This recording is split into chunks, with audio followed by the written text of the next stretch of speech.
Hi, Simon here, GM8NYB. Just looking at the CR100 prior to starting to make a plan to build it back up.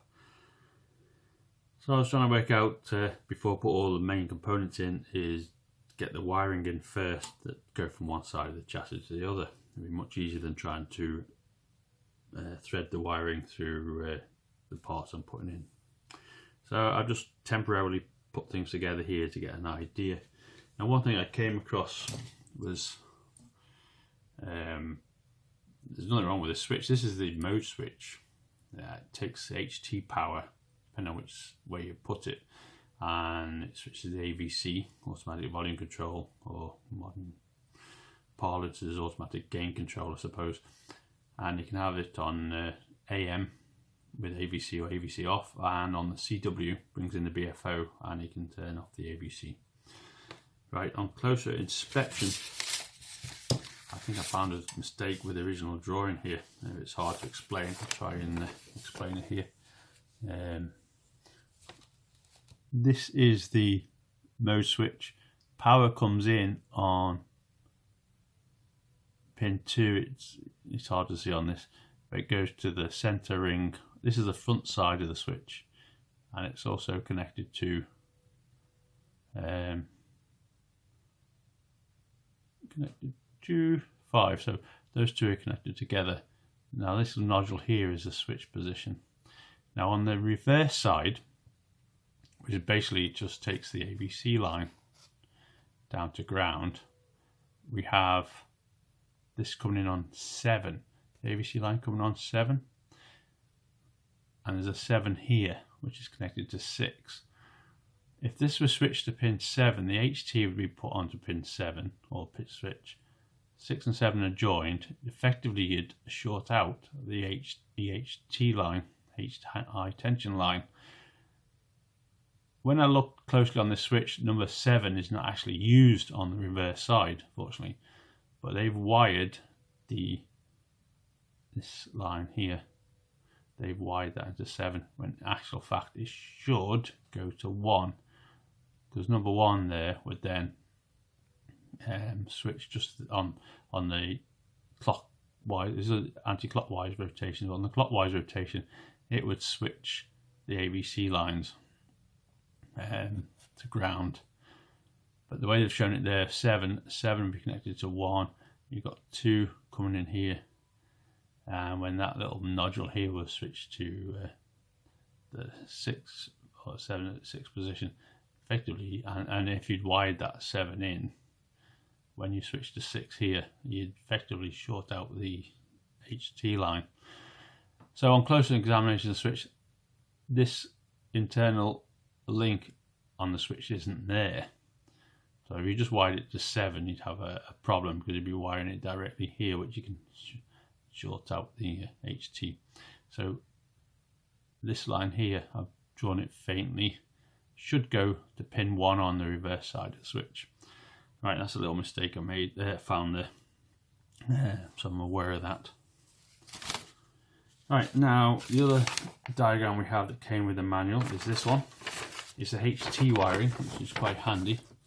Hard to see here. It does give you the switch connections here, and it only gives you the front side, not the AVC side. So the front side of the switch is all the HT switching.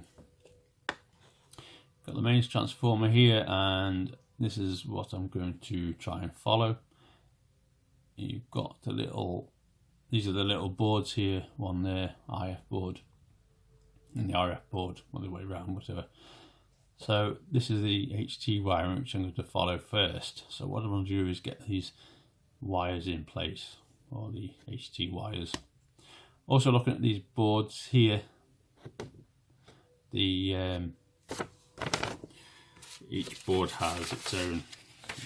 So from this one for the IF component board, I've done colours here. So I've got my anode line or red.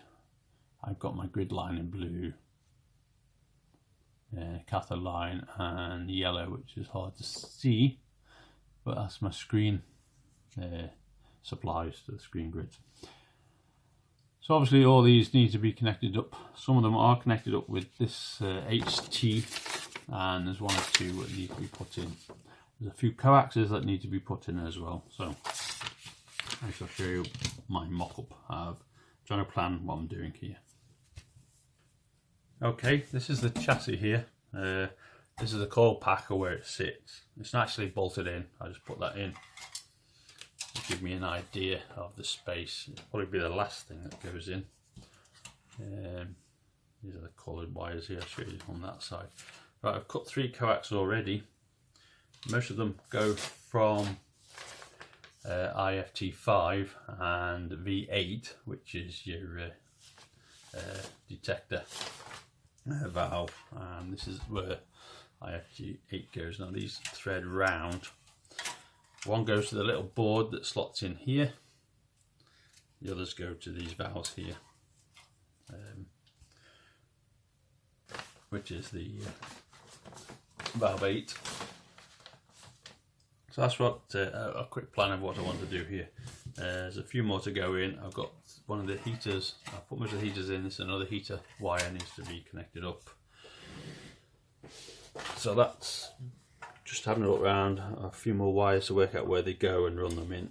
Now this is the coil pack, which I should take out. You see the cables there. I just put that in for protection.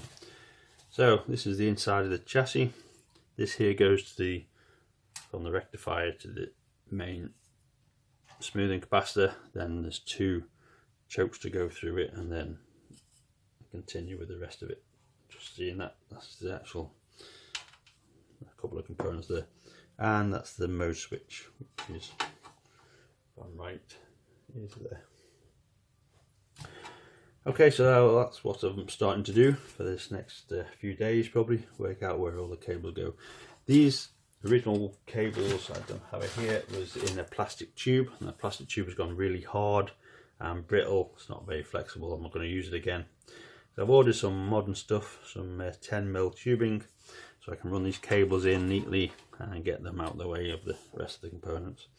So that's what I'm going to do. I need to go through these drawings, find out what cables I need, coils in, and where they run to. I'll put those in place, and then I can start building up.